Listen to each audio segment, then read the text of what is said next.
पिछले पार्ट के अंत में हमने देखा था कि वॉर्टेक्स टेलीपैथी के जरिए कारा को नेशनल सिटी पावर प्लांट के पास बुलाता है। वह शर्त रखता है कि अगर कारा नहीं आई तो शहर के कई बेगुनाह लोग मारे जाएंगे।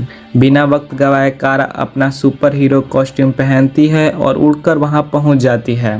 तभी अचानक वॉर्टेक्स हवा को चीरता हुआ आता है और कारा पर एक जोरदार पंच मारता है, जिससे वह दूर जाकर गिरती है। कारा को देखते ही वॉर्टेक्स हंसते हुए कहता है कि तुम हूबहू अपनी माँ जैसी दिखती हो।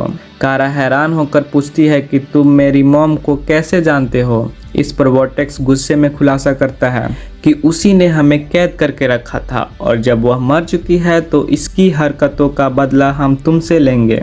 यह सुनते ही कारा गुस्से से भर जाती है और उड़कर वॉर्टेक्स पर एक जोरदार पलटवार करती है। शुरुआत में दोनों के बीच बराबरी की लड़ाई हो रही होती है, लेकिन धीरे धीरे वॉर्टेक्स कारा पर भारी पड़ने लगता है।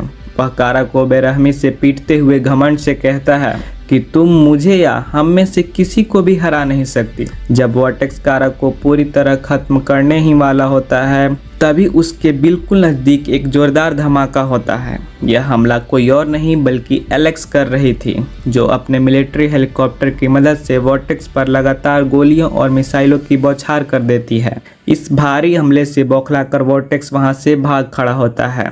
इसके बाद एलेक्स कारा को इलाज करने के लिए सुरक्षित जगह पर ले जाती है। इलाज के दौरान कारा को दर्द और हैरानी में कहती है कि आज से पहले मुझे कभी ऐसा दर्द महसूस नहीं हुआ। तब एलेक्स गंभीरता से समझाती है, तुम अमर नहीं हो। भले ही इस धरती के हथियार तुम्हारा कुछ बिगाड़ न पाए, लेकिन उन एलियंस के एडवांस हथियार तुम्हें गहरी चोट पहुंचा सकते हैं। इसके बाद सीन शिफ्ट होता है कारा के घर पर, जहां एलेक्स उसे एक अजीब सा होलोग्राम प्रोजेक्टर देती है, जो उन्हें कारा के उसी स्पेस पॉड से मिला था जिससे वह धरती पर आई थी। कारा जैसे ही उस प्रोजेक्टर को ऑन करती है, कमरे में उसकी मॉम की एक भावुक वीडियो मैसेज प्ले होता है। उसकी माँ कहती है कि इस नए सफ़र में तुम कई बार हारोगी, गिरोगी, लेकिन जब जब तुम गिरकर फिर से खड़ी हो जाओगी, वही जीत तुम्हें सबसे बहादुर बनाएगी। अपनी माँ को इतनी सालों बाद देखना और उनकी इन प्रेरणादायक शब्दों को सुनकर कारा की आंखों में खुशी के आंसू आ जाते हैं। अब कारा और एलेक्स मिलकर वॉर्टेक्स को ट्रैक करते हैं। स्क्रीन पर दिखाया जाता है कि वॉर्टेक्स एक बड़े कंटेनर ट्रक को हाईजैक करके कहीं ले जा रहा होता है। तभी आसमान से बिजली की रफ्तार से कारा नीचे आती है और सीधे ट्रक के सामने खड़ी हो जाती है। ट्रक कारा से टकराते ही पूरी तरह तबाह हो जाता है और वॉर्टेक्स झटके के साथ बाहर आकर गिरता है। इस बार कारा एक नए आत्मविश्वास के साथ वॉर्टेक्स को संभलने का मौका भी नहीं देती और उस पर मुक्कों की बरसात कर देती है। तभी वॉर्टेक्स अपनी पूरी ताकत समेटकर पलटवार करता है। उसके हमले इतने तेज होते हैं कि कारा उन्हें ब्लॉक भी नहीं कर पाती। कारा को कमज़ोर पड़ता देख वॉर्टेक्स अपना जानलेवा एलियन हथियार निकालता है और उस पर आखिरी वार करने के लिए आगे बढ़ता है, लेकिन तभी कारा फुर्ती से सीधे उस हथियार को अपने हाथों से जकड़ लेती है और अपने आंखों के विनाशकारी हिट विजन छोड़ती है, जिससे वह हथियार टुकड़े टुकड़े होकर ब्लास्ट हो जाता है। वॉर्टेक्स को समझ आ जाता है कि वह हार चुका है और कैद होने के डर से वह उसी टूटे हुए हथियार का एक नुकीला टुकड़ा उठाता है और खुद अपने ही सीने में घोंप कर दम तोड़ देता है।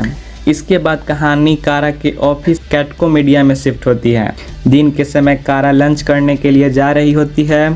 तभी जेम्स ओल्सन उसके पास आता है और उसे तुरंत छत पर मिलने के लिए कहता है।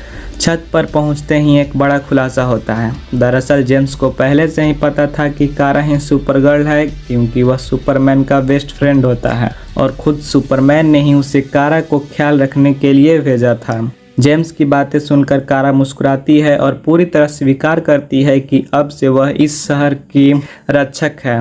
एपिसोड के बिल्कुल अंत में सीन एक अंधेरी और रहस्यमयी जगह पर शिफ्ट होता है, जहां इस पूरे साजिश के पीछे का मेन विलन सामने आता है। यह कोई और नहीं बल्कि कारा की सगी आंट होती है, जो एक कुटिल मुस्कान के साथ इस पूरी धरती पर कब्जा करने का इरादा जताती है। और इसी बड़े सस्पेंस के साथ ये एपिसोड खत्म हो जाता है।